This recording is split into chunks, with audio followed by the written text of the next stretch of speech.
TV, সারাক্ষণ সংবাদ পরিবেশন।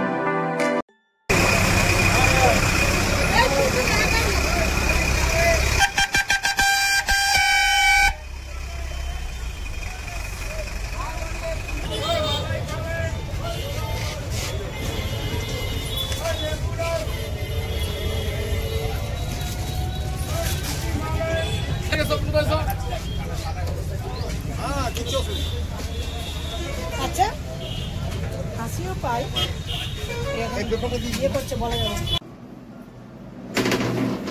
গাড়িতে গাড়িতে লিফলেট বলতে 15 তারিখ যেটা আপনারা বলছেন, আমরা ধর্মঘট করছি না। ধর্মঘট করার হলে 9 তারিখ ব্রিজ ভেঙেছে, আজকে হলো অক্টোবরের 13 তারিখ, তাহলে আমরা অনেক আগেই ধর্মঘট করতাম। আমরা বলেছিলাম, জনসাধারণকে কথা দিয়েছিলাম, আমার স্টুডেন্টদের কথা দিয়েছিলাম যে আমরা ক্ষতি স্বীকার করেও আমরা পরিষেবাটা দেওয়ার চেষ্টা করব 15 দিন। 15 দিন পরে আবার আমরা যখন ডেডলাইন শেষ হয় আবার রিমাইন্ড দিই, তখন দেখা গেল এক্সাম চলছিল আমাদের স্টুডেন্টদের, তাদের কথা মাথায় রেখে আমরা বন্ধটাকে আবার প্রত্যাহার করে নিই মানবিকতার দিক দিয়ে বিচার করে। তারপর আসে দুর্গোৎসব, বাঙালির শ্রেষ্ঠ উৎসব। সেই জায়গা থেকে আমরা কিন্তু আবারও সেই মানবিকতা দেখাতে গিয়ে আজকে মালিকরা যখন দীপাবলি আলোয় আলোকিত হওয়ার কথা, গোটা দেশ গোটা পশ্চিমবাংলা প্রতিটি বাড়িতে দীপাবলির আলো জ্বলে ওঠার কথা, ঠিক সেই মুহূর্তে নেমে গেল বাস মালিকদের বাড়ির আলো অর্থনৈতিক টানাটানির কারণে। তাই আমরা আর পরিষেবা দিতে পারবো না। অর্থনৈতিক টানাপোড়েন মানুষের একটা বিরাট জিনিস। মালিকরা অর্থনৈতিকভাবে ভীষণভাবে পিছিয়ে গেছে, তাদের দেয়ালে পিঠ ঠিকে গেছে। শ্রমিকদের বেতন হয় না, তেলের টাকা ওঠে না, ইন্স্যুরেন্সে 2-3 মাস করে ডিউ পড়েছে, ব্যাংকের লোকের তাগাদা শেষ নেই। এবার মালিকদেরকে আত্মহত্যার পথ বেছে নিতে হবে।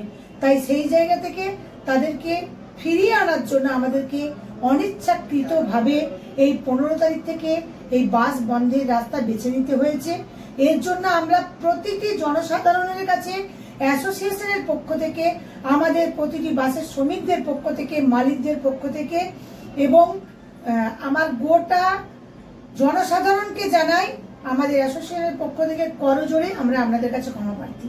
কারণ আমরা পারলাম না বহন করে নিয়ে যেতে, যেটা আমাদের করার কথা ছিল। আমাদের নৈতিক দায়িত্ব এবং কর্তব্য প্যাসেঞ্জারকে সঠিক গন্তব্যে পৌঁছে দেওয়া। আপনারা আমাদের সাথে থাকবেন, আমাদের কথা বুঝবেন, আমাদের ক্ষমা করবেন।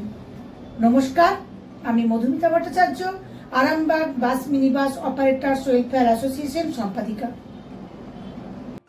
দাদা, আগামী 15ই অক্টোবর থেকে আপনারা কি সত্যি গাড়ি বন্ধ করছেন পাবলিকের কথা চিন্তা ভাবনা না করে, বা সরকারি যে নিয়মের বিরুদ্ধে, এটা কি বলবেন? পাবলিকের কথা চিন্তা সরকার করবে, বাস মালিকরা চিন্তা করবে কেন? বাস মালিকরা কত চিন্তা করবে?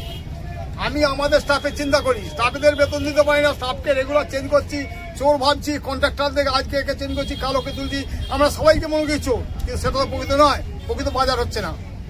আরামবাগ থেকে গাড়ি চলাচল করলে অসুবিধা কিছু হবে না, ব্রিজের হাইওয়েগুলো কেটে দিয়ে যদি বাস চলে কোনো রকম প্রবলেম হবে না। হাইট বার কেটে দিই, হাইবার কেটে দিই, এটাই দীর্ঘ 1 মাস ধরে কাজ হচ্ছে, কোনো কাজের অগ্রগতি নেই। প্রশাসনিক কর্তাদের সঙ্গে আপনাদের কি আলোচনা হয়েছে এরকম একটা? যদি না, প্রশাসনিক কর্তারা তো গাড়ি বন্ধ বলতে বলবে না। আচ্ছা, আমরা চালাতে পারছি না বলে আমরা বন্ধ করতে চাইছি। এটা কারোর বিরুদ্ধে বন্ধ করছেন না, আপনাদের দেয়ালে পিঠ ঠিকে গেছে বলে? ঠিক আছে, জোয়াতে পারছি না, কিস্তি দিতে পারছি না, স্টাফেদের বোনাস এখনো দিতে পারি না, ছোট মনে হচ্ছে নিয়ে দেখি। হাইবার খুলতে হবে, আমাদের এটাই দাবি। হাইবার খুলে দিয়ে বাস চলাচল করলে কোনো রকম প্রবলেম হবে না। কি নাম আপনার? আমার নাম চঞ্চল কুমার মাল। কোন গাড়ির মালিক আপনি? প্রিয়াঙ্কা বাসের মালিক। প্রিয়াঙ্কা বাসের মালিক। দাদা, কি বলবেন? আগামী 15ই অক্টোবর থেকে বাস বন্ধ হচ্ছে অনির্দিষ্ট কালের জন্য, আপনারা গাড়ির চালক পরিচালক কি বলবেন? বলবো, গাড়ি খরচা হচ্ছে না, পয়সা হচ্ছে না, তেল ভরতে পারছি না, আর স্টাফকে চোর ভাবছে বাবুরা। তো এইভাবে কদিন গাড়ি চালানো যাবে? এতদিন তো দেখলাম গাড়ির কাজও কিছু বুঝতে পারছি না, তাহলে এইভাবে কি গাড়ি চালানো যায়? এবারে আজ কন্ট্রাক্টর পাল্টাচ্ছে, কাল কন্ট্রাক্টর পাল্টাচ্ছে, স্টাফেরা বেতন পাচ্ছে না। এইভাবে কি করে গাড়ি চালানো যাবে? কি করে মেনটেন্স করা যাবে? আমাদেরকে চোর ভাবছে।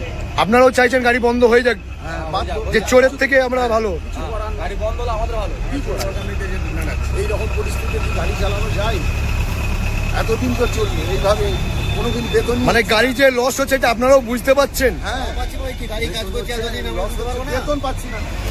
আজকে যদি বলে 3 দিন পর মাইনে পাচ্ছি, তাহলে মালিক যদি মাইনে দেয় আমাদের কেউ চলবে, আমাদের সংসার চলবে, সংসার চলবে কি করে? এবারে চোর হয়েছে কন্ট্রাক্টর, এইরকম পজিশন ছাড়া কন্ট্রাক্টর চেঞ্জ হয়ে যাচ্ছে। দিন আনা দিন খাওয়ারে কি হবে? কন্ট্রাক্টর না বেতন দিতে পারলে ড্রাইভারের সাথে টুকটাক ইয়ে হচ্ছে, এবারে বেতন হচ্ছে না, যেদিন যেমন হচ্ছে নিয়ে যেতে হচ্ছে। হ্যাঁ বলুন, আপনাদের কি মানে যে কি অসুবিধাগুলো যদি একটু বলেন ভালো, মানে যে বন্ধ করছে সত্যি মালিকরা, যেটা আপনাদের উপর একটা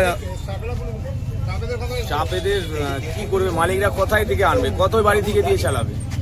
ঠিক আছে, টোটাল ভাবে এভাবে খরচা না হলেও কোথা থেকে দিয়ে মেনটেন করে বলুন?